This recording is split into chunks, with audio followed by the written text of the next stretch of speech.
कि जो हमारे यहाँ कहा गया, एक नई कहानी बनाई गई वामपंथियों द्वारा कि राम जी ने अपनी सगर्भा पत्नी को, जानकी जी को दोबारा वनवास दिया, वाल्मीकि जी के यहाँ छोड़ा, और लवकुश का जन्म वाल्मीकि जी के यहाँ हुआ। ऐसा नहीं है, ये एक मिथक बनाया हुआ है। अच्छा।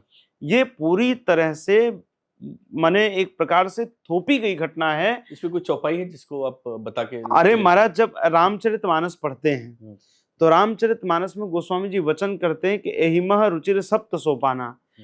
इस रामचरितमानस में 7 सोपान हैं। तो वो 7 सोपान कौन से?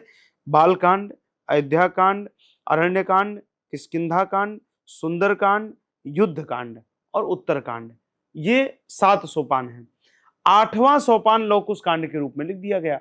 अब आप देखिए, वो गुणाढ्य नामक एक कोई कवि ऐसा कहते हैं कि उस व्यक्ति ने किया। अच्छा। जो पूरा मिलाया जुलाया उसी ने किया और दुनिया भर की घटनाएं लिखी।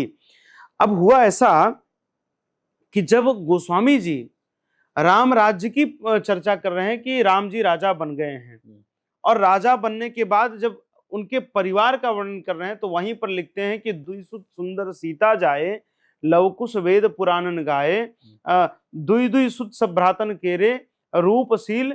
वहां पर बड़ी अद्भुत चर्चा की, बहुत अद्भुत चर्चा की। सभी भाइयों के 2-2 पुत्र हैं और वो सभी का जन्म राजमहल में ही हो रहा है। तो मुझे लगता है कि बड़ी घटना, ये बड़ी विचित्र घटना एक थोपी गई हम सबके ऊपर।